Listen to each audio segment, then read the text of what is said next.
హైడ్రా కూల్చివేతలకు మేము వ్యతిరేకం కాదు, కానీ కూల్చివేతల పేరుతోని పేదల పుట్టగొడితే ఒప్పుకోము.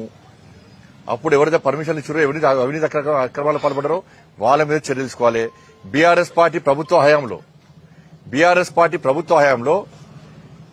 మీరు ఒక్కటి వాస్తవం చెప్తున్నారు. ఈ రోజు నేను హైడ్రాకి సంబంధించి అక్కడ కబ్జా చేసినటువంటి నాయకులందరూ ఏ పెద్ద పెద్ద బడా నేతలందరూ కూడా బడా వ్యక్తులందరూ కూడా బీఆర్ఎస్ పార్టీలో ఏదో ఒక నాయకుని ప్రోత్సాహంతోనే జరిగింది. ఇది బీఆర్ఎస్ పార్టీ కేసీఆర్ కుటుంబం యొక్క ప్రోత్సాహంతోనే జరిగింది. ఇది కానీ కాంగ్రెస్ పార్టీ దాని మీద విచారణ సాగుతలేదు, కొనసాగిస్తలేదు. కాంగ్రెస్ పార్టీ అల్చల్ క్రియేట్ చేసి ప్రజల మెప్పు పొందడానికి 6 గ్యారంటీలను ప్రజల దృష్టి మళ్లించడానికి కాంగ్రెస్ పార్టీ చేస్తున్న ప్రయత్నం.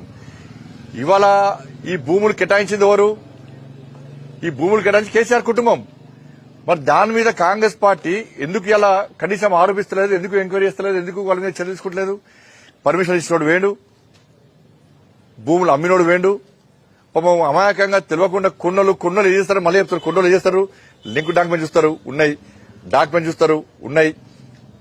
అలా గ్రామ పంచాయతా, మున్సిపాలిటా, కార్పొరేషన్ పర్మిషన్ ఉందా? ఉంది. మీటర్ ఉందా? ఉంది.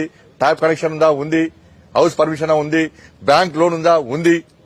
ఇవన్నీ చూసి పేపర్ నోటిఫికేషన్ ఇచ్చి కూడా కొనుక్కున్నారు. అమ్మినోడి మీద చర్యలు, అమ్మినోడికి సహకరించిన కేసీఆర్ కుటుంబం మీద చర్యలు, బీఆర్ఎస్ పార్టీ నాయకుల మీద చర్యలు.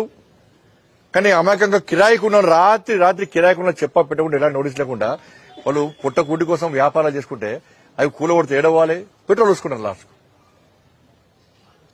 హైడ్రా మీకు మంచి ఆలోచన ఉంటే దాన్ని సమర్థిస్తాం మేము.